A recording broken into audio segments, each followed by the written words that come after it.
Alhamdulillahi wa kafa wa salamun ala ibadihi alladhina istafa. Amma ba'du fa a'udhu billahi minash shaitanir rajim. Bismillahirrahmanirrahim. Ya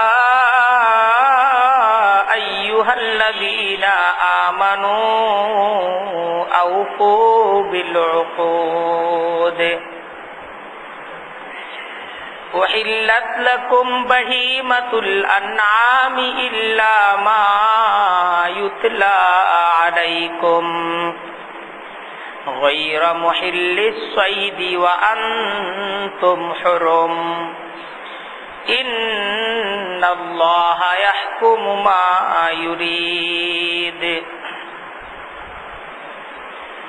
Sadaqallahul azim wa sadaqa rasuluhun nabiyyul karim. Wa nahnu ala dhalika laminash shahidina wasyakirin. Walhamdulillahi rabbil alamin. Subhanaka la ilma lana illa ma 'allamtana innaka antal alimul hakim. Rabbi shrah li sadri wa yassir li amri wahlul 'uqdatam min lisani yafqahu qawli. শুরুতেই মহান রব্বুল আলামিনের দরবারে লাখ কোটি শুকরিয়া আদায় করছি। আজকের এই কোরআনের তালিমের মজলিসে যিনি আমাদেরকে বসার তৌফিক দান করেছেন, আলহামদুলিল্লাহ। দরুদ এবং সালাম পেশ করছি প্যারা নবী হযরত মুহাম্মদ মুস্তাফা সাল্লাল্লাহু আলাইহি ওয়াসাল্লামের প্রতি। আজকে থেকে আমাদের সূরাতুল মাঈদা, নতুন একটি সূরা আজকে আমরা শুরু করতেছি। আজকে প্রথম দিন আমরা চেষ্টা করব সূরা মাঈদার প্রথম 5 আয়াতের আলোচনা সমাপ্ত করতে। এই সূরা মাঈদাটা নবী করিম সাল্লাল্লাহু আলাইহি ওয়াসাল্লামের জীবনের একদম জীবন সায়ান্নে একদম শেষ পর্যায়ে নাজিলকৃত সূরাগুলোর মাঝে একটি সূরা হলো এই সূরা মাঈদা।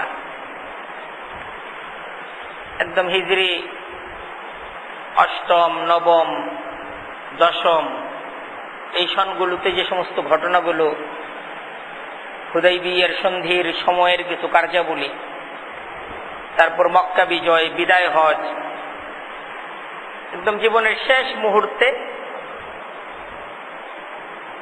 এই সূরাটা এবং এই সূরার বিধানগুলো ঠিক সেই সময় নাজিল হয়েছে। তখন মুসলমানরা অনেক শক্তিশালী। মুসলমানদের ইসলামের যে সমস্ত শত্রুরা ছিল, মক্কার আরবের নেতৃস্থানীয় মক্কার কাফেররা, এরা ইসলামের কঠিন শত্রু ছিল। এরা পরাজিত হয়ে গেছে। মদিনার ইহুদি সম্প্রদায় মুসলমানদের শত্রু ছিল। মক্কায় যে সমস্ত খ্রিস্টান গোত্র এবং জনগোষ্ঠী বসবাস করত, ইসলাম মুসলমানদের সাথে এদের প্রাথমিক পর্যায়ে যে শত্রুতা ছিল, এই সমস্ত শত্রুরা পরাজিত হয়ে গেছে। মদিনা শক্তিশালী এক ইসলামী রাষ্ট্র। দলে দলে লোক ইসলাম ধর্ম গ্রহণ করতেছে। এখন চতুর্দিকে ইসলামের বিজয়, আরবে এখন ইসলামের বিজয়ের পতাকা পতপত করে উঠতেছে। তো এই সময়ে মুসলমানদের পরাজয়ের দিনগুলো শেষ, এখন বিজয়ের দিন। তো এই অবস্থায় মহান রব্বুল আলামিন মুসলমানদেরকে কিছু দিক নির্দেশনা এবং কিছু সচেতনতামূলক কিছু হুকুম এই সূরার মাঝে আমরা পাব। পূর্ণ সূরাটা পড়লে মনে হবে একটা ভাষণ। এইভাবে পূর্ণ সূরাটার আলোচনা আমাদের সামনে আসছে, তারতিবটা খুব সুন্দর, মনে হবে যে একটা ভাষণ, একটা বক্তব্য। পূর্ণ সূরার বক্তব্যে কোথাও কোনো অমিল পাওয়া যাবে না, এত সুন্দর তারতিব এই সূরার মাঝে আমাদের সামনে আসবে। দেখেন, আল্লাহ রাসূল সাল্লাল্লাহু আলাইহি ওয়াসাল্লাম যখন স্বপ্ন দেখলেন যে তিনি সাহাবা একরামদের কাফেলাকে সহ পবিত্র উমরা তিনি পালন করতেছেন, নবীদের স্বপ্ন আল্লাহ তাআলার পক্ষ থেকে ওহী এবং হুকুম হয়ে থাকে। সাহাবা একরামদেরকে তিনি যখন নিজ স্বপ্নের কথা বললেন, তো সাহাবা একরামদের কাফেলা এরা উমরা পালনের জন্য প্রস্তুতি গ্রহণ করল। কিন্তু এই স্বপ্নটার বাস্তবায়ন ছিল একটা কঠিন বিষয়, কারণ যে মক্কা থেকে কঠিন নির্যাতনের শিকার হয়ে এই মানুষগুলো মদিনার এই নিরাপদ ভূমিতে এসে আশ্রয় গ্রহণ করেছে এবং মক্কার কুফরি শক্তি এরা মদিনাতেও মুসলমানদেরকে নিশ্চিন্তে থাকতে দিচ্ছে না, বারবার এরা মদিনাকে আক্রমণ করতেছে, মুসলমানদেরকে চিরতরে উচ্ছেদ করার জন্য মদিনা থেকে। আর এই মুহূর্তে মদিনার এই সহায় সম্বলহীন নিরীহ মানুষগুলো এরা উমরা পালনের জন্য সেই মক্কায় পাড়ি জমাবে, মক্কায় যাবে, আর মক্কার কুফরি শক্তিগুলো এদেরকে মেনে নিবে, এদেরকে নিরাপদে মক্কায় উমরা করতে দিবে। এটা একটা জটিল ব্যাপার ছিল। কিন্তু আসলে মক্কার যারা কাবার খাদেম, কাবার সেবক ছিল, মক্কার আইন অনুযায়ী শত্রু হোক মিত্র হোক উমরা পালনে কাউকে বাধা দেওয়ার অধিকারও তাদের ছিল। আল্লাহর রাসূল সাহাবা একরামদের কাফেলাকে সহ যখন রওনা হয়ে গেলেন উমরা পালনের জন্য, পূর্ণ আরব তখন দেখতেছিল যে কি ঘটে।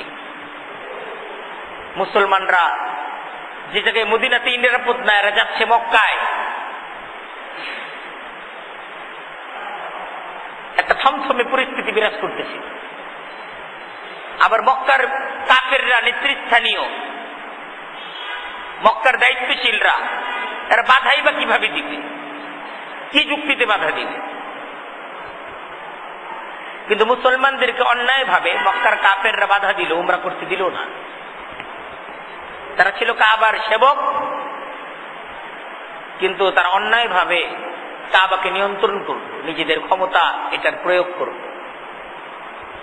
কিন্তু মুসলমানদের সাথে একটা সন্ধিতে তারা ঠিকই আবদ্ধ হতে বাধ্য হলো যে আগামী বছর মুসলমানদেরকে উমরা করতে দিতে হবে। এটা একটা সফলতা ছিল। কোরআনে কারীমের মাঝে তাদের এই সন্ধি করাটাকে ইসলামের একটা বিজয় বলা হয়েছে, এটা মুসলমানদের একটা বিজয় অর্জিত হয়েছে।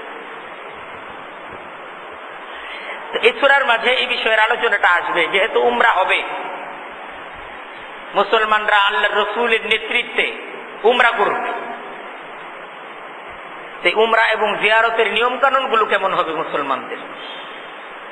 আগেও তারা তাওয়াফ করেছে, উমরা করেছে, কিন্তু সেই সময়ের জাহিলি সমাজ ব্যবস্থার উমরা আর এখন মুসলমান ইসলামী সমাজ ব্যবস্থায় এরা যখন উমরা করতে আসবে, তখন তাদের এই উমরা এবং জিয়ারতের নিয়ম কানুন গুলো কি হবে?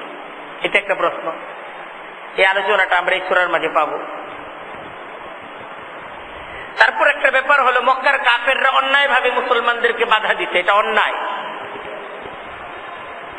আল্লাহ তাআলা এই সূরার মাঝে মুসলমানদেরকে এই হুকুমও পেশ করেছেন, তারা অন্যায় করেছে, কিন্তু তোমাদের দ্বারা যেন কোনো অন্যায়, কোনো বাড়াবাড়ি তোমাদের দ্বারা যেন প্রকাশ না পায়। তোমরা যখন আল্লাহর ঘর জিয়ারতের জন্য যাবে এবং এই মক্কা তোমাদের হাতে যখন বিজয় হবে একটা সময়ে, সাবধান, তারা অন্যায় করেছে, কিন্তু তোমাদের দ্বারা যেন কোনো অন্যায়, কোনো অবিচার, কোনো বেইনসাফি, কোনো জুলুম, এটা যেন তোমাদের দ্বারা না হয়। এ সূরায় অনেকগুলো আলোচ্য বিষয়। প্রথমত, যে ধর্মীয় কিছু হজ উমরা পালনের ব্যাপারে কিছু নিয়ম কানুন, খাবার দাবার হালাল হারামের বিষয়ে কিছু আলোচনা আমরা এই সূরার মাঝে পাব।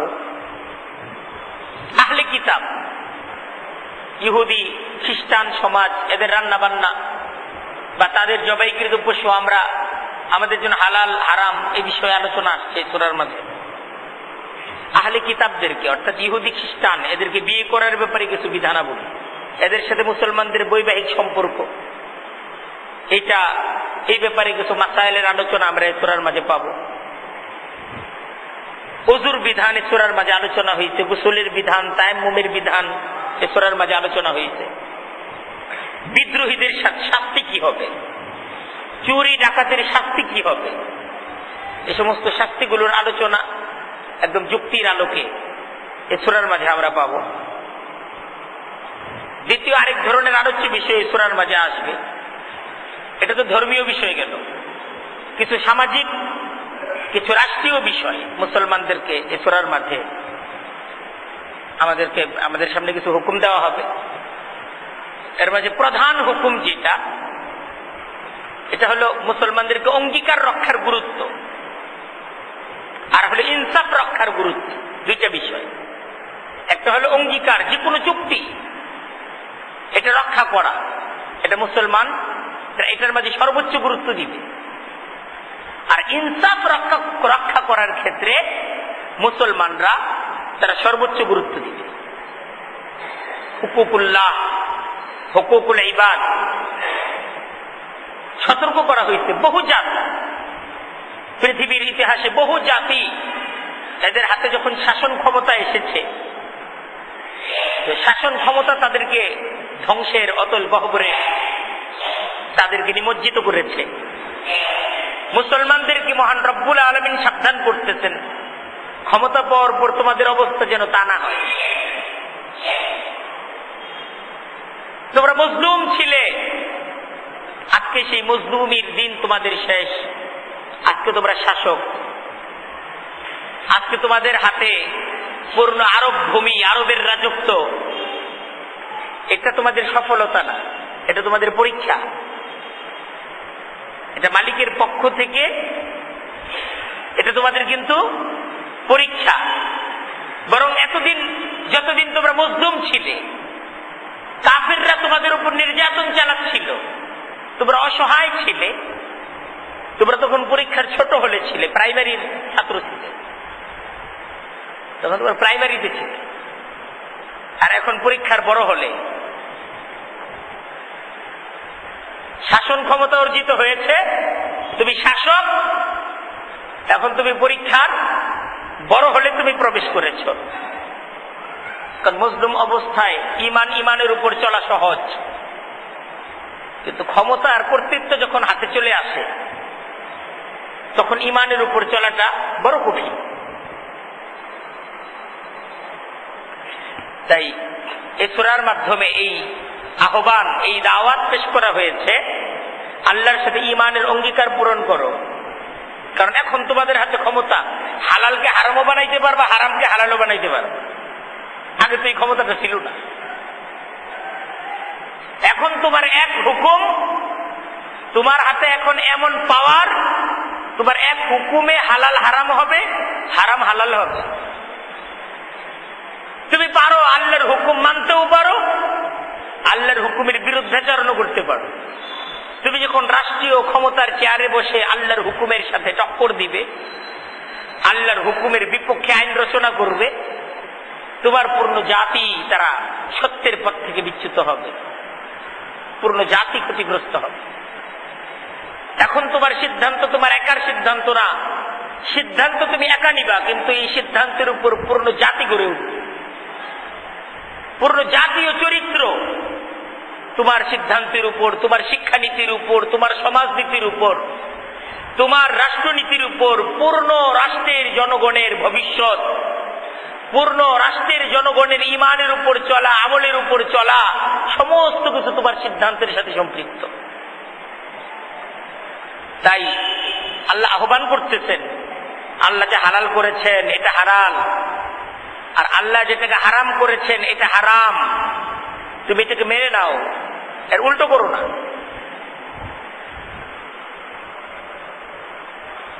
আর আরেকটা জিম্মাদারি, শত্রু মিত্র সকলের সাথে ইনসাফ। আল্লাহর দিন পরিপূর্ণ হয়ে গেছে, তোমাদের শত্রুরা হতাশ হয়ে গেছে। তোমরা যখন দিনের মাঝে থাকবে, শত্রুরা তোমাদেরকে পরাজিত করতে পারবে না। শত্রুরা এখন যদি তোমাদেরকে পরাজিত করতে হয়, তোমরা দিন থেকে বের হবে, শত্রুরা তোমাদেরকে পরাজিত করবে। এখন তোমরা একটা বাক্সের ভিতরে, এই বাক্সের মাঝে তোমরা নিরাপদ, এই বাক্সের ভিতরে, দুর্গের ভিতরে তোমরা নিরাপদ। তোমাদের উপর আল্লাহর সাহায্য আছে, আল্লাহর নুসরত আছে, আল্লাহর মেহেরবানি তোমাদের উপর আছে যতক্ষণ তোমরা এই দুর্গের মাঝে আছো। এই দুর্গের মাঝে এখন কোনো ফাঁক ফোকর নাই। এই দুর্গ সম্পূর্ণ নিয়ন্ত্রিত আল্লাহর নুসরত, আল্লাহর সাহায্যের মাধ্যমে। হ্যাঁ, যদি এই দুর্গ থেকে তুমি বের হয়ে যাও, তাহলে কাফেররা তোমাকে ঘাপটি মেরে ধরতে পারবে, তুমি ক্ষতিগ্রস্ত হতে পারবে। দিনটাকে মহান রব্বুল আলামিন একটা দুর্গ হিসেবে আমাদেরকে দিয়েছেন। এই সূরার মাধ্যমে আল্লাহ আহ্বান করতেছেন, এই পূর্ণ দিনটা দুর্গ। এই দিনের মাঝে তুমি আছো, কাফেররা হতাশ, তারা তাদের সমস্ত চক্রান্ত, সমস্ত তাদের অর্থ, তাদের সমস্ত সমরাস্ত্র, তাদের সমস্ত প্রযুক্তি, এই সমস্ত কিছুকে কাজে লাগিয়ে তারা তোমাদের কোনো ক্ষতি করতে পারবে না, কারণ তোমরা দুর্গের মাঝে আছো। আর দুর্গ থেকে যখন বের হয়ে যাবে, তোমরা ক্ষতিগ্রস্ত হবে। দুর্গ থেকে বের হয়ে যাওয়ার কারণে ক্ষতিগ্রস্ত হবে। দুর্গের মাঝে থাকা অবস্থায় তোমার কোনো ভয় নেই, কোনো ভয় নেই। তৃতীয় আরেকটা বিষয়ের আলোচনা আসছে এই সূরার মাঝে। ইহুদি এরা তো পরাজিত শক্তি, দীর্ঘ লড়াইয়ের পর তারা আজকে পরাজিত। তাদের প্রভাব প্রতিপত্তি সমস্ত কিছু আজকে দুর্বল। খ্রিস্ট সমাজ, মক্কার সমাজে এক সময় তাদের প্রভাব ছিল, মদিনার সমাজে, মক্কায়, আরব ভূমিতে। এখন তারা আরবের পরাজিত শক্তি, ইসলাম আরবের বিজয়ী শক্তি। এক সময় তারা যখন ক্ষমতার মস্তদে ছিল, তখন তাদেরকে দাওয়াত দেওয়া হয়েছে, সেই দাওয়াত তারা গ্রহণ করে নাই। ইসলাম এখন এই পরাজিত অবস্থার মাঝেও তাদেরকে দাওয়াত দিচ্ছে, এখন তো ইসলামের বিজয় দেখলে, এখন আসো, ইসলামের ছায়াতলে আসো। ইসলাম তাদেরকে ডাকতেছে এই সূরার মাধ্যমে, যে সবার জন্য সব অবস্থায় ইসলামের দুয়ার খোলা। আজকে তুমি অসহায়, আজকে তুমি শক্তিহীন, তুমি যদি আজকেও সিদ্ধান্ত গ্রহণ করতে পারো, এই শক্তিহীন অবস্থায় সমস্ত ক্ষমতা, সমস্ত শক্তি হারিয়ে তুমি আজও যদি সিদ্ধান্ত গ্রহণ করতে পারো, আমি ফিরে আসবো, ইসলামের দুয়ার, আল্লাহর রহমতের দুয়ার গুলো তোমার জন্য খুলে দেওয়া আছে, তুমি আসতে পারো। তো সর্বশেষ ইহুদি সমাজ, খ্রিস্ট সমাজকে ইসলামের ছায়াতলে আসার দাওয়াতের মাধ্যমে সূরা মাঈদার আলোচনাটা শেষ হল। ইয়া আইয়ুহাল্লাযীনা আমানু আউফু বিল উকুদ, হে ঈমানদারেরা, ইয়া আইয়ুহাল্লাযীনা আমানু, আয় ঈমান ওয়ালু। এখন তারা কোথায় বসা? ক্ষমতার মসনদে বসা। এক সময় নির্যাতিত সেই আল্লাহর রসুলের সাহাবীরা ঈমান আনার পর মক্কার কাফেরদের যারা কঠিন ভাবে নির্যাতিত, এখন তাদের হাতে মক্কার ক্ষমতা। এখন আল্লাহ ডাকতেছেন তাদেরকে, আয় ঈমান ওয়ালু, হে ঈমানদারেরা, আউফু বিল উকুদ, তোমরা পূর্ণ করো, অঙ্গীকারকে পূর্ণ করো। আল্লাহর সাথে একটা অঙ্গীকার আছে, কিন্তু আল্লাহর হুকুম মানবা, আল্লাহর হুকুম মানবা না নিজে হুকুম তৈরি করবা, কোনটা করবা? যখন ক্ষমতা ছিল না, তুমি ছিল অসহায়, আল্লাহর কাছে হাত তুলে প্রার্থনা করেছো, আল্লাহ বিজয় দাও, তোমার হুকুম অনুযায়ী আমি আমার সমাজকে, আমি আমার রাষ্ট্রকে, আমি আমার পরিবারগুলোকে তোমার হুকুম মতো পরিচালিত করব। আজকে সেই ক্ষমতা তোমার হাতে। এখন ওই যে চুক্তি করছিলে আল্লাহর সাথে, আল্লাহ যদি তুমি মসনদ দাও, আমি তোমার হুকুম অমান্য করব না, তোমার অবাধ্য হব না, এই অঙ্গীকার পূরণ করো। এখন তোমার অঙ্গীকার পূরণ করার সময়। আমি তো আমার জিম্মাদারি যেটা বিজয়, আমার যে ওয়াদা ছিল বিজয় দিব, আমি তো আমার ওয়াদা অনুযায়ী তোমাদেরকে বিজয় দিয়েছি। এখন তোমরা তোমাদের ওয়াদা পূরণ করো, আমার হুকুম মতো তোমরা তোমাদের রাষ্ট্রগুলোকে পরিচালনা করবে, আমার হুকুম মতো তোমার সমাজ পরিচালিত হবে, তোমার জিম্মাদারি পালন করো।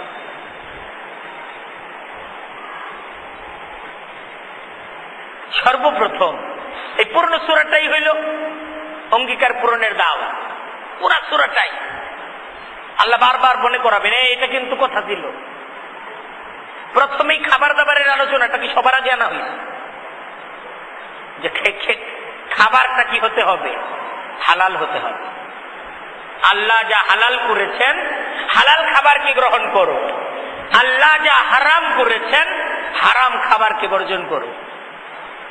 আল্লাহ আয়ের যে উৎসগুলোকে হালাল করেছেন, সে হালাল উৎসের মাধ্যমে নিজের উপার্জনকে করো। আল্লাহ আয়ের যে উৎসগুলোকে হারাম করে দিয়েছেন, হারাম উপার্জন, এটা থেকে বেঁচে থাকো। এটা সর্বপ্রথম দাওয়াত, অঙ্গীকারে সর্বপ্রথম দাওয়াত। চাকরি তো পাইছে, আল্লাহর কাছে খুব চাইছিল, আল্লাহ একটা চাকরি দেন। চাকরি নাই, আমি অসহায়, আমি বেকার। চাকরি পাইছো, উপার্জন হালাল করতে হবে। 8 ঘন্টার ডিউটি 4 ঘন্টা করে যদি ফাঁকি মাইরে টাকাটা নেও, হারাম হয়ে যাবে। তোমাকে জিম্মাদারি দেওয়া হয়েছে, এই জিম্মাদারি পালনে তুমি সরকার থেকে এত টাকা বেতন পাবা, তুমি আবার উপরে আয় করতেছো, যে ঘুষ নিতেছো, নিও না, এটা হারাম। প্রথম কথা, পাইছো, চাকরি পাইছো, এটা তোমার জীবনের এক বিজয়। আল্লাহ তো তোমার চাকরি দিচ্ছেন, কে দিচ্ছেন? দিয়েছেন কে? ব্যবসার সফলতা, তোমার দোকানে সবাই আসে, সফলতা কে দিচ্ছেন? কাস্টমার আল্লাহ পাঠাইছেন। আরে ভেজাল মাল দিও না, কাস্টমার তুমি আনো নাই, দোকান তুমি খুলছো, কিন্তু কাস্টমার তোমার কাছে পাঠাইছেন কে? আল্লাহ পাঠাইছেন। সে আল্লাহর সাথে নাফরমানি করো না, সে আল্লাহর সাথে বেঈমানি করো না। আল্লাহ যা হালাল করেছেন, এখন হালালের উপর চলো, হারামের দিকে হাত বাড়ায় না। উহিল্লাত লাকুম, তোমাদের জন্য হালাল করা হয়েছে, আল্লাহ হালাল করে দিয়েছেন। বাহিমাতুল আনআম, গৃহপালিত পশুগুলোকে আল্লাহ হালাল করে দিয়েছেন, হালাল গ্রহণ করো। গৃহপালিত পশুগুলো আল্লাহ হালাল করে দিয়েছেন, হালালকে গ্রহণ করো। ইল্লা মা ইউতলা আলাইকুম, তবে যা তোমাদেরকে পড়ে শোনানো হবে, যা হারাম, হারামগুলো থেকে বেঁচে থাকো। 3 নম্বর আয়াতে হারামের তালিকা আসছে। এই প্রথমে বলতেছে হালালকে গ্রহণ করো, হারামের দিকে যাও না। গায়রা মুহিল্লিস সাইদি, যেহেতু কিছুদিন পরে উমরা করতে আসবে এরা, উমরার হুকুমও আসতেছে, তবে হালাল প্রাণীও গায়রা মুহিল্লিস সাইদি ওয়া আনতুম হুরুম, তোমরা যখন ইহরাম অবস্থায় থাকবে তখন কিন্তু এই হালাল পশুগুলো শিকার করা যাবে না, শিকার করা হালাল না। তখন হালাল পশুগুলো শিকার করা যাবে না, কারণ তুমি এখন কিসের মাঝে আছো? ইহরাম অবস্থায় আছো। এই অবস্থায় হালাল পশুগুলোকেও জবাই করা যাবে না। এখন একটা প্রশ্ন আসতে পারে, আল্লাহ কিছু প্রাণীকে হালাল করলেন, কিছু প্রাণীকে হারাম করলেন, এটা কেন হালাল করলেন, ওইটা কেন হারাম করলেন? একটা বড় ধরনের প্রশ্ন। সেই প্রশ্নের জবাব আল্লাহ দিচ্ছেন, ইন্নাল্লাহা ইয়াহকুমু মা ইউরিদু, আল্লাহ তিনি তো সার্বভৌমত্বের অধিকারী, সর্বোচ্চ ক্ষমতার অধিকারী সত্তা। সমস্ত কিছু তারই সৃষ্টি, তিনি যা ইচ্ছা করেন তাই তো তিনি হুকুম দিতে পারেন, পারেন না? আরে পারেন না? উনি ইচ্ছা করেছেন, তিনি হুকুম দিয়েছেন। তোমার কাজ আল্লাহর হুকুম মেনে নেয়া, আল্লাহর হুকুমের সামনে কোনো যুক্তি পেশ করা, এটা তোমার মানায় না। আল্লাহ কেন হালাল করলেন, কেন হারাম করলেন, এটা তোমার বিষয় না। তোমার বিষয় আল্লাহ হুকুম দিয়েছেন, আমি আল্লাহর হুকুম, আমি আল্লাহর এক গোলাম হিসেবে আল্লাহর হুকুম মানা আমার কর্তব্য। সামনে আল্লাহ তারও জবাব দিবেন, কেন হালাল কেন হারাম তারও জবাব দিচ্ছেন। কিন্তু তার আগে তোমাকে বুঝতে হবে, আমার বুঝে না আসলেও হুকুম যেহেতু মালিকের, হুকুম যেহেতু কার, হুকুম যেহেতু আল্লাহর, হুকুম যেহেতু মালিকের, মালিকের হুকুমের সামনে তো মালিককে তো প্রশ্ন করা যায় না আপনি কেন হুকুম দিলেন। মালিকের সামনে প্রশ্ন করা বেয়াদবি। প্রথম আয়াত শেষ হইল, সংক্ষেপে কথা বলতেছি, লম্বা না, যেন বিষয়গুলো আমাদের বুঝে আসে। দ্বিতীয় আয়াতে আবারও আল্লাহ ডাকতেছেন, ইয়া আইয়ুহাল্লাযীনা আমানু, বারবার স্মরণ করানো হচ্ছে। মসনদ, তোমার হাতে কিন্তু মসনদ, এই মসনদ ক্ষমতার মসনদ, যে ক্ষমতার মসনদে ফেরাউন বসার পর ফেরাউন ঈমানের দাওয়াত গ্রহণ করতে পারে নাই। এই মসনদ সেই মসনদ, যেই মসনদে লক্ষ লক্ষ জাতি, হাজার হাজার জাতি পৃথিবীর শুরু লগ্ন থেকে এরা শুধুমাত্র ক্ষতিগ্রস্ত হয়েছে এই মসনদে বসার কারণে। এই মসনদ ধ্বংসের মসনদ। হ্যাঁ, এই মসনদ অনেককে বিজয় দিচ্ছে। আল্লাহ এই মসনদে তার অনেক বিজয়ী বান্দাদের ইতিহাস আলোচনা করেছেন। হযরত সুলাইমান, হযরত দাউদ, আল্লাহ এই সমস্ত বিজয়ী বান্দাদের ইতিহাস আলোচনা করেছেন, যারা কিন্তু এই মসনদে বসার পর বাদশা যুলকারনাইন, এদের ইতিহাস আল্লাহ কোরআনের মাঝে আলোচনা করেছেন। এক রানী বিলকিস, আল্লাহ তার ইতিহাস আলোচনা করেছেন। এরা কিন্তু মসনদে বসেও কিন্তু নিজ ঈমানের হেফাজত করেছে, মসনদে বসেও কিন্তু তারা সত্যকে গ্রহণ করেছে।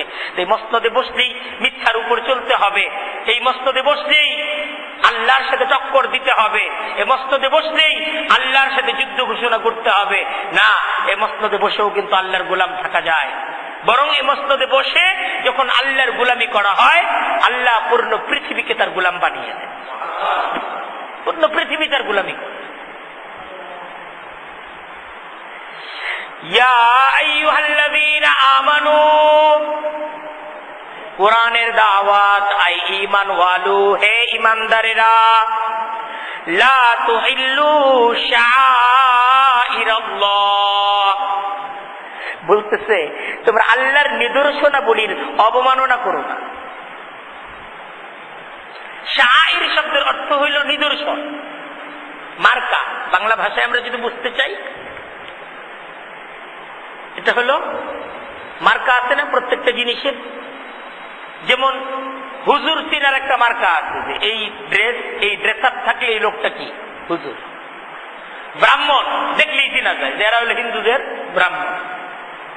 খ্রিস্টানদের এরা হলো পোপ, দেখাই চিনা যায়। এরা হজ করতে যাইতেছে, এরা হাজি সাহেব, ইহরামের কাপড় পরা, দেখলেই চিনা যায় না। নৌকা দেখলে যেরকম চিনা যায়, ধানের শীষের মার্কা দেখলে যেরকম চিনা যায়, এরকম বিভিন্ন কি আছে মার্কা। কিছু জিনিস আছে, এই জিনিসগুলোর মাধ্যমে চিনা যায় এ লোকটা আল্লাহওয়ালা, এ লোকটা আল্লাহর পথের পথিক, চিনা যায় না।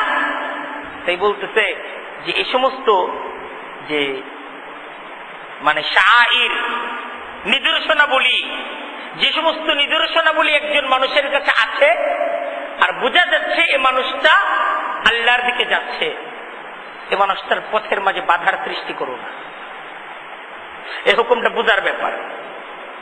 এ হুকুমটা দেওয়া হচ্ছে কাদেরকে? মুসলমানদেরকে। মুসলমানদেরকে দেওয়া হচ্ছে এমন একটা সময়ে যখন মুসলমানদের সাথে মুশরিকদের যুদ্ধ চলতেছে, আর মুশরিকরা হলো এখনো মক্কার ক্ষমতায়, এবং মুশরিকরা মক্কার ক্ষমতা পেয়ে অন্যায় ভাবে মুসলমানদের উমরা পালনে বাধার সৃষ্টি করেছে। স্বাভাবিকভাবেই মুসলমানরা এরা উত্তেজিত, মুসলমানরা ব্যথিত, তাদের এই অন্যায় মুসলমানরা ক্ষিপ্ত। পূর্ণ আরব থেকে বিভিন্ন মুশরিক কাফেলা তারা উমরা পালনের জন্য মক্কার দিকে যাচ্ছে, মুসলমানদের অলিগলি পার হয়ে যাচ্ছে। আল্লাহ মুসলমানদেরকে হুকুম দিচ্ছেন, যুদ্ধ চলতেছে, কিন্তু আল্লাহর ঘরে যারা যাচ্ছে তাদেরকে বাধা দিও না। যুদ্ধ চলতেছে, তাদের সাথেই যুদ্ধ চলতেছে, কিন্তু এদের মাঝে যে মানুষগুলো আল্লাহর ঘরের দিকে যাচ্ছে তাদের সাথে নিদর্শন, আল্লাহর ঘরে যাওয়ার নিদর্শন, তোমরা তাদেরকে বাধা দিও না। এরা ভুলের মাঝে আছে, কিন্তু এই ভুলের এরা মুশরিক। এরা কি মুশরিক? তাদের শিরককে ঘৃণা করো, কিন্তু তাদের এই মুশরিকি জীবনের মাঝে যতটুকু তাদের মাঝে কল্যাণ আছে, যতটুকু তাদের মাঝে স্রষ্টার সন্তুষ্টি কামনার তাদের মাঝে অনুভূতি আছে, এই অনুভূতিটাকে সম্মান করো।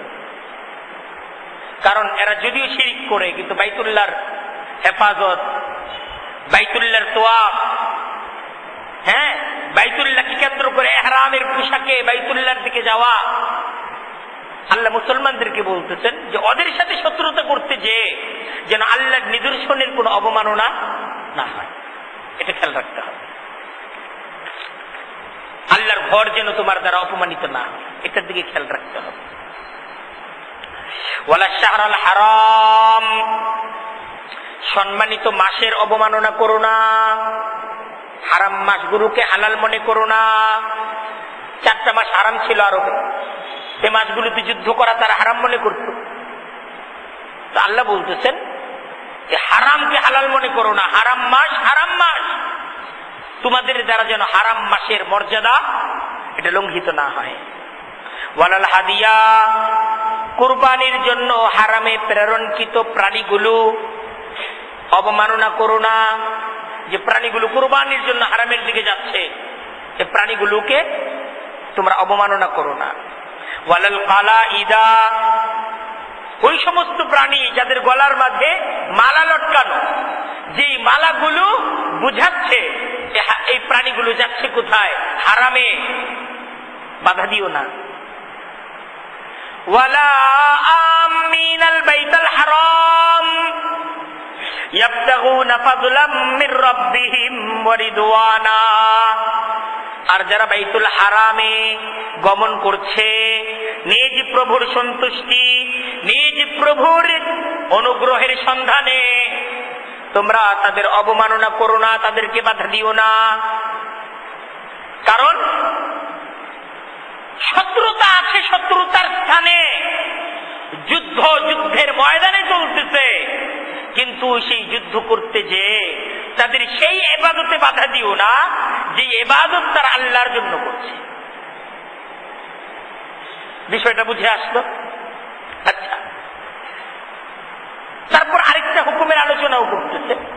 ইহরাম অবস্থাতে তো স্বীকার করা যাবে না, তবে ইহরাম যখন তুমি খুলে ফেলো তখন আবার তোমার জন্য হালাল প্রাণী শিকার করার অনুমোদন ইসলাম দেয়, তুমি শিকার করতে পারো। ওয়াইদা হালালতুম, আর যখন তোমার ইহরামকে খুলে ফেলো ফাসতাদু, তখন তোমরা আবার শিকার করতে পারো। আচ্ছা, এরপরে খুব গুরুত্বপূর্ণ একটা বিষয়ের আলোচনা আছে, যে কথা বলতেছি না। ওয়ালা ইয়াজরিমান্নাকুম শানআনু কওমিন আন সাদ্দুকুম আনিল মাসজিদিল হারাম, তারা তোমাদেরকে মসজিদে হারামে প্রবেশ করতে দেয়নি, মসজিদে হারামে প্রবেশ করতে বাধা দিয়েছে অন্যায় ভাবে, কিন্তু এই কওমের প্রতি শত্রুতা তোমাদেরকে যেন সীমা লঙ্ঘনে প্ররোচিত না করে। ওয়ালা ইয়াজরিমান্নাকুম, তোমাদেরকে যেন প্ররোচিত না করে আন তাতাদু, সীমা লঙ্ঘন করতে। তারা তো সীমা লঙ্ঘন করেছে, তারা অন্যায় করেছে, কিন্তু তোমার দ্বারা যেন কোনো অন্যায় না হয়। কারণ তুমি তো আল্লাহর গোলাম। তুমি কার গোলাম? আল্লাহর গোলাম তুমি, এটা মনে রাখতে হবে তোমাকে। শত্রুপক্ষ তোমাকে বাধা দিয়েছিল, তোমাদের দ্বারা যেন তারা মজলুম না হয়। দেখেন আল্লাহ কাদের ব্যাপারে বলতেছে, তোমাদের শত্রু আল্লাহর শত্রু, এরা আল্লাহর সাথে শত্রুতা করতেছে, তোমাদের সাথে শত্রুতা করতেছে। কিন্তু এই শত্রুর সাথেও শত্রু বলে এমন কোন অন্যায় করা যাবে না যে অন্যায় ইসলাম অনুমোদন করে না, অন্যায়কে ইসলাম অনুমোদন করে না, অন্যায় করা যাবে না। শত্রুর সাথেও একজন মুসলমানের দৃষ্টিভঙ্গি থাকবে কি ইনসাফ। তুমি মুসলিম, একজন ব্যক্তি বিধর্মী হতে পারে, ইসলামের সাথে তার কঠিন শত্রুতা থাকতে পারে, কিন্তু তুমি অন্যায় ভাবে তার উপর আঘাত করতে পারো না। কারণ সে কার বান্দা? আল্লাহরই বান্দা। আল্লাহ তাকে বাঁচিয়ে রেখেছে। যে আল্লাহর সাথে তার নাফরমানি, সে আল্লাহ তাকে খাবার দিচ্ছেন, সে আল্লাহ তাকে বাতাস পানি দিচ্ছেন, সে আল্লাহ তার সমস্ত অপকর্মগুলোকে সহ্য করে যাচ্ছেন। তোমাকেও সহ্য করে যেতে হবে। দেখেন ইসলামের শিক্ষা কত সুন্দর শিক্ষা। ইসলাম কিন্তু এই কথা বলেনি যে মুসলমান তোমরা এক জাতি অপর জাতির উপর আক্রমণ করো। ইসলাম এই শিক্ষা আমাদের সামনে পেশ করেছে। সূরা মাঈদার ২য় আয়াত খুলে দেখুন যে তাদের সাথে শত্রুতা আছে, তারা আল্লাহর শত্রু, তোমাদের শত্রু। তারা মসজিদে হারামে তোমাদেরকে প্রবেশ করতে দিচ্ছে না, আল্লাহর ঘরে প্রবেশ করতে তোমাদেরকে বাধা দিচ্ছে। কত বড় জুলুম তোমাদের উপর, তোমাদের উপর কত বড় অন্যায়। কিন্তু তাই বলে তুমি তার উপর অন্যায় করতে পারো, তুমি কথা বলতে পারো না তারা অন্যায় করেছে আমিও অন্যায় করলাম না। ওয়াতাআওয়ানু আলাল বিররি ওয়াত তাকওয়া, আল্লাহ বলতেছেন তোমরা একে অপরকে সৎকর্মে তাকওয়ার কাজে সহযোগিতা করো। তোমরা একে অপরকে সৎকর্মে তাকওয়ার কাজে সহযোগিতা করো। একজন ব্যক্তি যদি মুসলিম হয়, তার সৎকর্মে তাকওয়ার কাজে তুমি তাকে সহযোগিতা করো। একজন ব্যক্তি যদি অমুসলিম হয়, ভালো কিছু করতে চাচ্ছে, তুমি সৎকর্মে তাকে সহযোগিতা করো। ওয়ালা তাআওয়ানু আলাল বির আলাল ইসমি ওয়াল উদওয়ান, আর তোমরা একে অন্যকে গুনাহের কাজে, সীমা লঙ্ঘনের কাজে সহযোগিতা করো না। একজন মুসলিম সে অপরাধ করতেছে, একজন মুসলিম সীমা লঙ্ঘন করতেছে, তাকে সহযোগিতা করো না, তাকে সহযোগিতা করো না অন্যায়ের কাজে। ইসলাম কাউকে সহযোগিতার অনুমোদন দেয় না। ইসলাম সহযোগিতার অনুমোদন দেয় সৎ কাজে, কল্যাণকর কাজে, তাকওয়ার কাজে। ওয়াত্তাকুল্লাহ, তোমরা ভয় করো আল্লাহকে। ভয় করো কাকে? আল্লাহকে। ইন্নাল্লাহা শাদীদুল ইকাব, নিশ্চয়ই আল্লাহ তিনি কঠোর শাস্তিদাতা। অন্যায় যদি হয় আল্লাহর দরবারে তোমাকে দাঁড়াতে হবে, আল্লাহর দরবারে কঠিন জবাবদিহিতার সম্মুখীন তোমাকে হতে হবে। তুমি যদি অন্যায় একজন বিধর্মীর সাথে করো, তোমার দ্বারা যদি একজন অমুসলিম তোমার দ্বারা যদি নির্যাতিত হয়, নবী মুহাম্মদুর রাসূলুল্লাহর হাদিস পরিষ্কার যে কোন মুআহিদ, কোন জিম্মির উপর কোন মুসলমান যদি অন্যায় অবিচার করে, হাসরের ময়দানে আমি তার বিপক্ষে মামলা করব। এটি দ্বিতীয় আয়াতের আলোচনা শেষ হলো। তৃতীয় আয়াত, আগে তো হালালের কথা বলা হয়েছে। আল্লাহ হালাল করে দিয়েছেন তোমাদের জন্য গৃহপালিত প্রাণীগুলো। এখন হারামের আলোচনা আসতেছে। আল্লাহ হারাম করেছেন কি? আর আল্লাহ এই দাওয়াত পেশ করতেছেন, আমি যে হালাল করেছি তা হালাল, আমি যে হারাম করেছি তা হারাম। তোমার মসনদ আছে, তোমার হাতে ক্ষমতা আছে, তোমার হাতেই কলম, কিন্তু আমার কালামের উপর কলম ধরো না। এটা আমার কালাম। এটা কার কালাম? আল্লাহ বলতেছেন এটা আমার কালাম, তোমার কলম যেন আমার বিপক্ষে ব্যবহৃত না হয়। সাবধান হে ঈমানদারেরা, সাবধান, কলম যেন আমার বিপক্ষে ব্যবহৃত না হয়। সাবধান, এই সাবধানতা আসবে। হুররিমাত আলাইকুমুল মাইতাতু, তোমাদের উপর মৃত প্রাণী হারাম করে দেওয়া হয়েছে। যে প্রাণী স্বাভাবিকভাবে তার মৃত্যু হয়েছে, ইসলাম বলতেছে এই মরা প্রাণী হারাম, এটা খাওয়া যাবে না।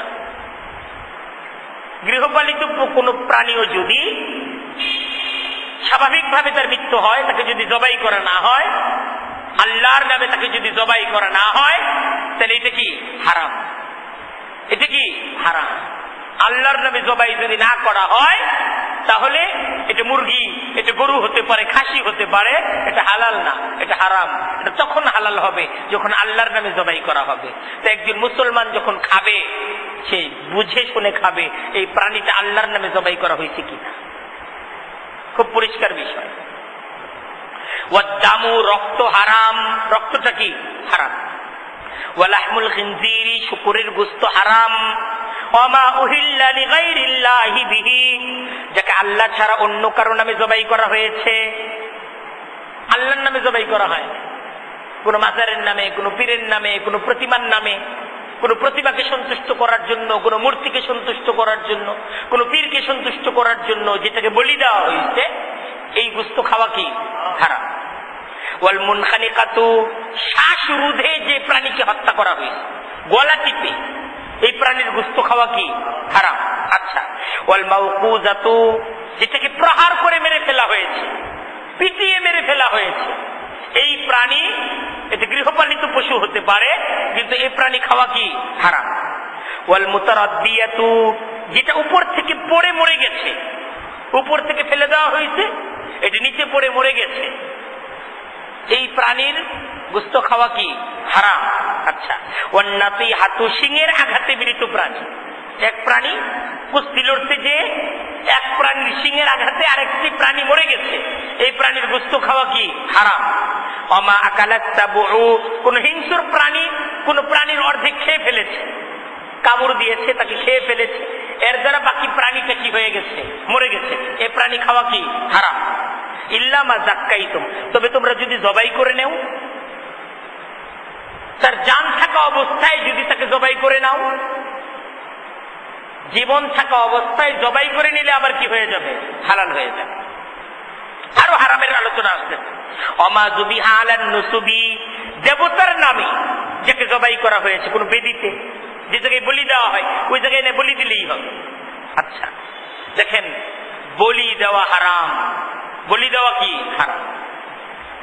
ওয়া আন তাস্তাকদিমু বিল আজলাম, তারপর বলতেছে তোমরা যে বন্টন করো জুয়ার তীর দ্বারা, এটা হারাম।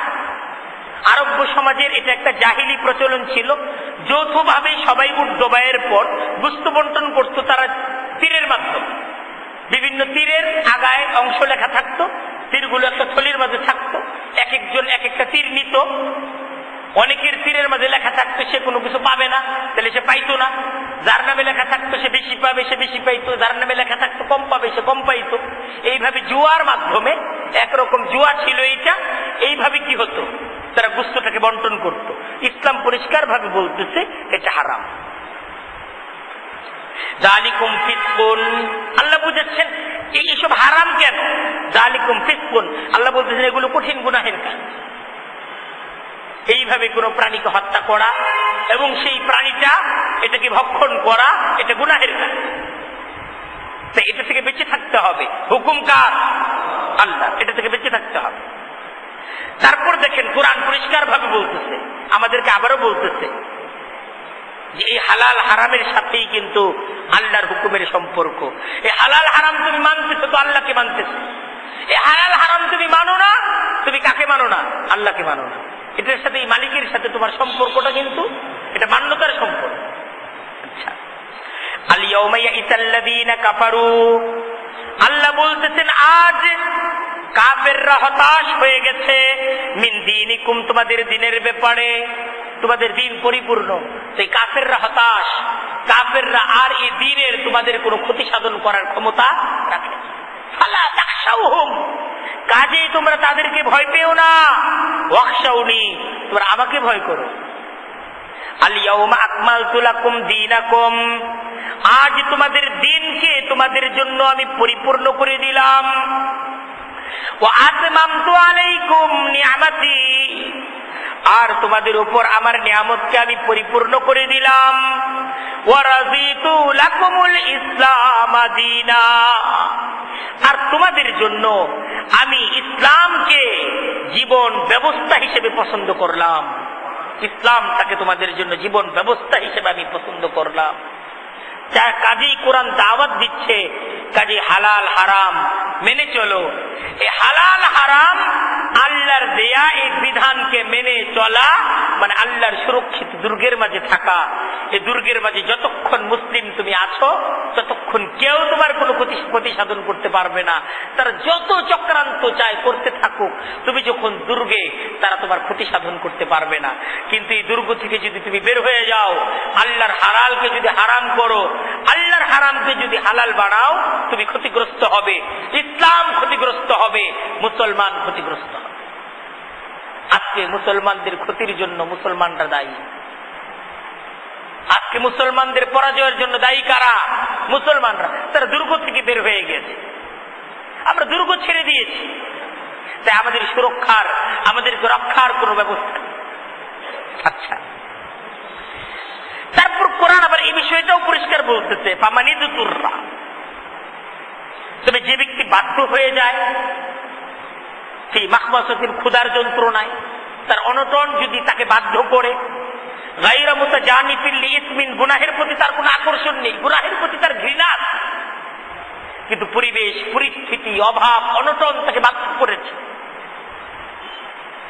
ফাইন্নাল্লাহা গফুরুর রহিম, তবে আল্লাহ তিনি তো বান্দার অবস্থা জানেন, বান্দা কি পরিস্থিতিতে তার হুকুমকে লঙ্ঘন করছে। আল্লাহ বড় ক্ষমাশীল, বড় দয়ার অধিকারী। আপনাকে চেষ্টা করতে হবে হালালের, হালাল উপার্জনের, হারাম থেকে ছুটে আসার চেষ্টা আপনাকে করতে হবে। কিন্তু নিরুপায় অবস্থায়, আপনার এই চেষ্টারত অবস্থায় আপনার যে ত্রুটি বিচ্যুতি, এটা আল্লাহ তাআলার দরবারে আল্লাহ ক্ষমা করে দিবে। কারণ আল্লাহ তো বান্দার জন্য তার রহমতের দুয়ারগুলো খুলে রেখেছেন। রহমতের দুয়ার বান্দার জন্য আল্লাহ কি করেন না, বন্ধ করেন না। বান্দা যত বড় পাপী হোক, আল্লাহ তার বান্দার জন্য রহমতের দুয়ারগুলো খুলে রাখে। আর দুইটা আয়াত, আমরা সহজ দুইটা আয়াত। এখন ওই যে ওই প্রশ্নটা আমাদের সামনে রয়ে গেল, আল্লাহ কেন হারাম করলেন? তো কোরআন তার আলোচনা এইভাবে পেশ করতেছে, ইয়াসআলুনাকা, হে নবী, লোকেরা আপনাকে জিজ্ঞাসা করে, মাযা উহিল্লা লাহুম, যে তাদের জন্য কি সমস্ত বস্তু হালাল করা হয়েছে। কুল, আপনি তাদেরকে জবাব দিন, উহিল্লা লাকুমুত তাইয়্যিবাত, তোমাদের জন্য পাক পবিত্র বস্তুসমূহ হালাল করা হয়েছে। সুবহানাল্লাহ। আল্লাহ যা তোমাদের নৈতিকতার জন্য কল্যাণকর মনে করেছেন, যা তোমাদের জন্য লাভজনক মনে করেছেন, তা তোমাদের জন্য হালাল। আর ওই হারিমু আলাইকুমুল খাবাইস, যা ক্ষতিকর তোমাদের জন্য, তোমাদের ইমানের জন্য, তোমাদের নীতি নৈতিকতার জন্য, তোমাদের দেহের জন্য যা ক্ষতিকর, তাই কিন্তু আল্লাহ হারাম করে দিয়েছেন। তো হারামের মাঝে তোমাদের কোনো কল্যাণ নেই, হালালের মাঝে তোমাদের কল্যাণ।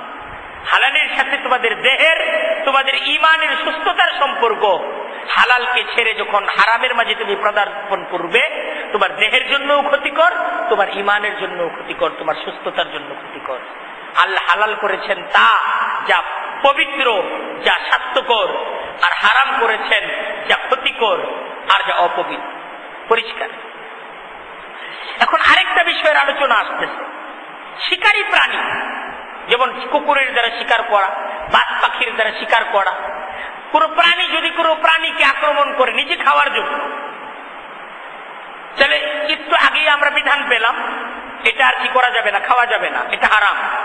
কিন্তু বলতেছে কোন প্রাণী যদি প্রশিক্ষিত হয়, কোন কুকুর যদি প্রশিক্ষিত কুকুর হয়, ট্রেনিং লাভ করা কুকুর হয়, যে নিজের জন্য শিকার করে না, সে তার মালিকের জন্য শিকার করে, তাহলে এই ধরনের কুকুরও যদি শিকার করে নিয়ে আসে, সেই শিকারও তোমাদের জন্য কি হালাল। এখন কুকুর যে এটা প্রশিক্ষিত, এটা বোঝা যাবে কিভাবে? যে কুকুর সে শিকার করবে ঠিকই, কিন্তু সে শিকার করে সে প্রাণীকে সে আঘাত করবে না, নিজে খাওয়ার জন্য সে প্রাণীকে সে কি করবে না, আঘাত করবে না। সে প্রাণীকে শিকার করে মালিকের কাছে এসে সে তার প্রাণীকে কি করবে, উপস্থিত করবে।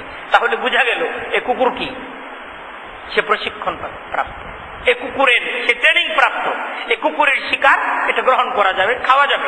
কিন্তু শর্ত আছে, কুকুর আপনি যখন লেলিয়ে দিবেন, শিকার করে ধরে নিয়ে আসো, তখন বিসমিল্লাহ বলতে হবে। এই দুই শর্তের ভিত্তিতে এই আলোচনাটাও কোরআনের মাঝে আসছে। ওমা আল্লামতুম মিনাল জাওয়ারিহি মুকাল্লিবিনা, যে সমস্ত শিকারী প্রাণীকে তোমরা তাদেরকে শিক্ষিত করে তুলেছ, তো আল্লিমুনাহুন্না মিম্মা আল্লামাকুমুল্লাহ, আর তোমরা তাদেরকে প্রশিক্ষিত করে তুলেছ সেই পদ্ধতিতে আল্লাহ তোমাদেরকে যা শিখিয়েছেন। ফাকুলু মা আমসাকনা আলাইকুম, তবে তোমরা খেতে পারো যা তারা তোমাদের জন্য আটক করে আনে, শিকার করে আনে, এটা তোমরা খেতে পারো। তবে শর্ত ওয়াজকুরু ইসমাল্লাহি আলাইহি, সে প্রাণীকে, শিকারী প্রাণীকে শিকারের প্রতি লেলিয়ে দেওয়ার সময় তোমরা আল্লাহর নামকে স্মরণ করবে, বিসমিল্লাহর মাধ্যমে তাদেরকে কি করবে, শিকারে পাঠাবে। ওয়াত্তাকুল্লাহ, তোমরা ভয় করো আল্লাহকে, যেন মালিকের হুকুমের নাফরমানি না হয়। ইন্নাল্লাহা সারিউল হিসাব, আল্লাহ তিনি কিন্তু দ্রুত হিসাব গ্রহণকারী। বিষয়টা বুঝে আসলো। সর্বশেষ আয়াত, পঞ্চম আয়াত, এই আয়াতেও দুইটা গুরুত্বপূর্ণ বিধানের আলোচনা আসতেছে। এর মাঝে প্রথম বিধান হলো আহলি কিতাব, ইহুদি খ্রিস্টান, কেউ যদি সত্যিকার ইহুদি এবং খ্রিস্টান হয় এবং আল্লাহর নামে যদি জবাই করে থাকে, তাহলে ইহুদি খ্রিস্টান এদের জবাই করা প্রাণী এটা মুসলমানদের জন্য কি হালাল।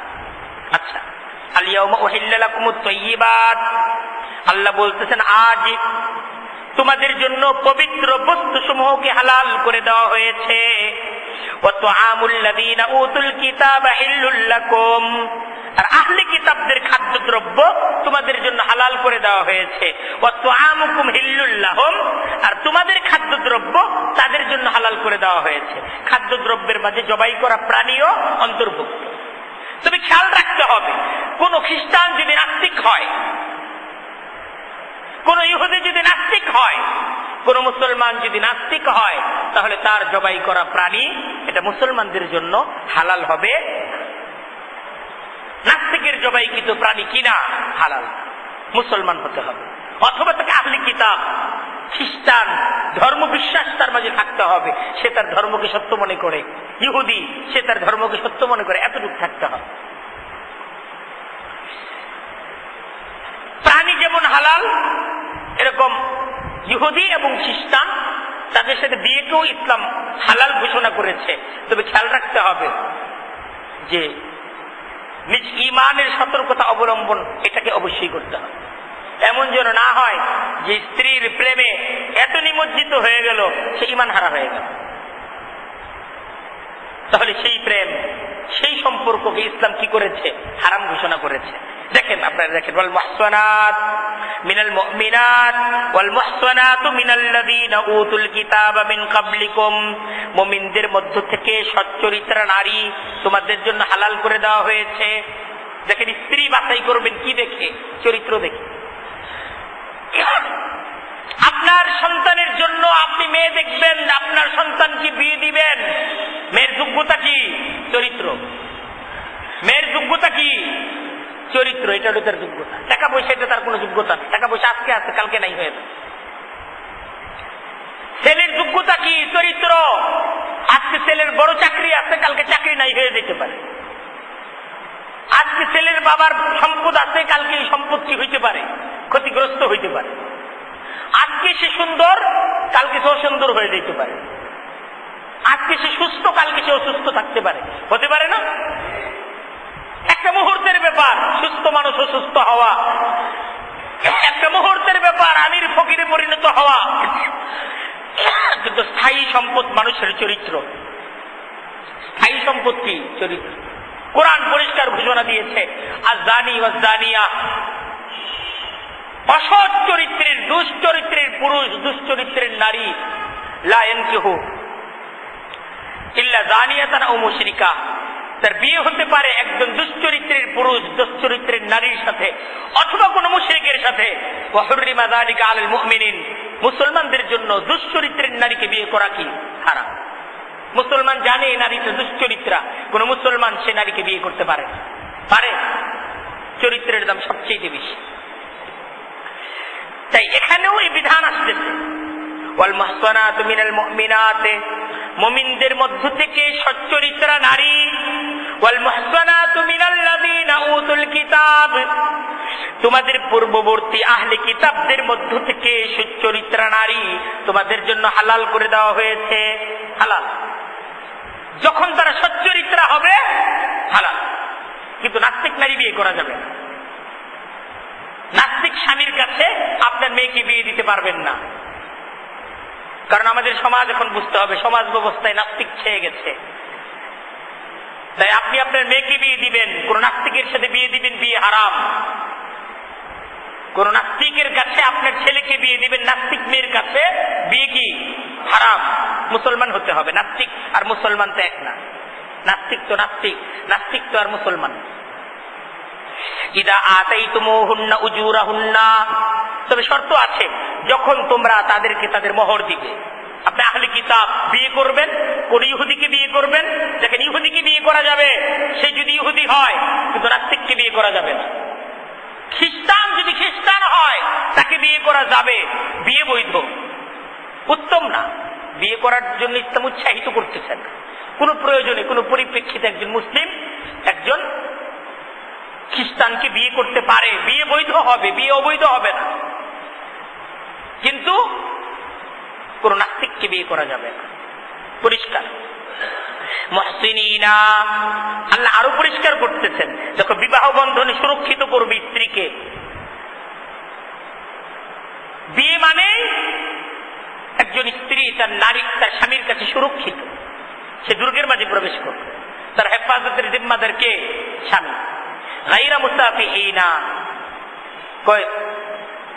এটা মানে এটা যৌনচারী লিপ্ত হওয়ার জন্য কিন্তু বিয়ে না। বিয়ে কিন্তু একটা জিম্মাদারি, বিয়ে শুধুই যৌনচারী লিপ্ত হওয়া না। ওয়ালা মুত্তাখিদি আখদান, আল্লাহ বলছে গোপন প্রেমিকা রূপে গ্রহণ করা না। তুমি তাকে বিয়ে করবে গোপন প্রেমিকা হিসেবে তাকে গ্রহণ করার জন্য না।